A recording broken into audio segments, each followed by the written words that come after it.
Pistons are key to the internal combustion process that drives engines. A piston is a plug that slides up and down inside each engine cylinder, compressing gas and air ignited by a spark plug. The resulting energy turns the crankshaft and drives the engine.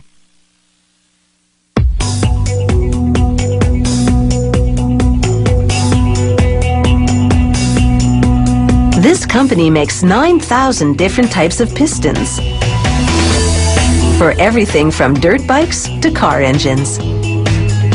A piston starts out as a 3-meter-long aluminum rod. Aluminum is ideal because it's a lightweight and rust-resistant metal that's easy to cut. A rotary saw slices the rod into slugs, the length of which can be changed by adjusting the feeder machine to push the rod at different intervals. This piston model requires 7-centimeter slugs. The factory recycles excess aluminum shavings.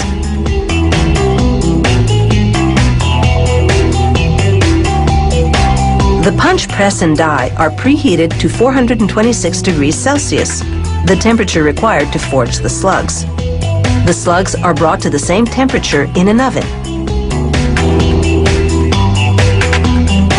The punch applies 2,000 tons of pressure to form it into the initial shape of the piston. He dunks about 1 in 10 forgings in water to check for defects.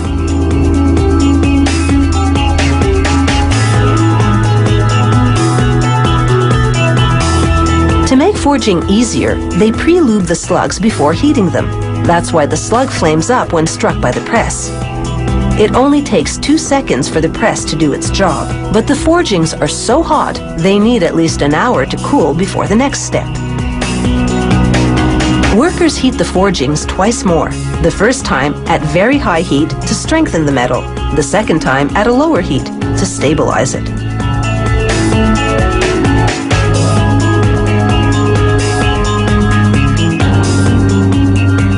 Now, they insert each slug in a lathe to give the forging the correct shape for machines that handle it later.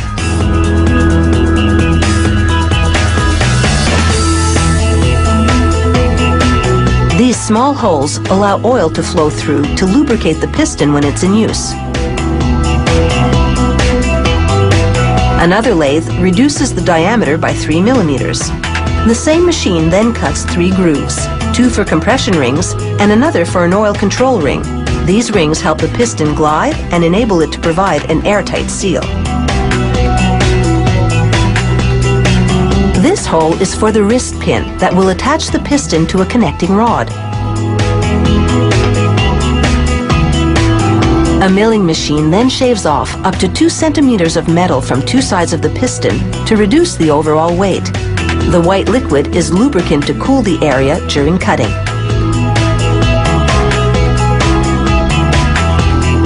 Another milling machine cuts away part of what they call the dome. This way, it'll clear other parts when moving inside the cylinder. The pistons must be just the right shape and size. Some of them move up and down as much as 6,000 times per minute when the engine is running.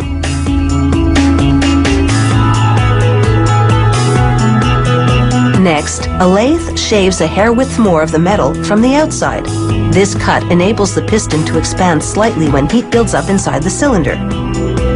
An automated drill makes 2 intersecting oil drain holes to enhance lubrication of the wrist pin.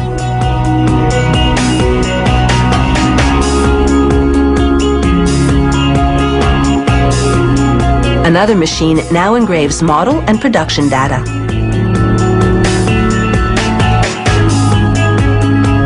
Here, a worker removes sharp edges created during previous operations. He then uses a belt sander to further smooth out the surface. Sharp edges could damage cylinder walls. This cutting machine shaves off a bit of metal inside the pinhole, so the wrist pin will fit snugly inside. Once the cutting is complete, high-pressure jets spray the pistons with hot deionized water. This cleaning removes all traces of lubricant and oil. After a blow-dry with an air gun, the pistons are ready to go through their ups and downs.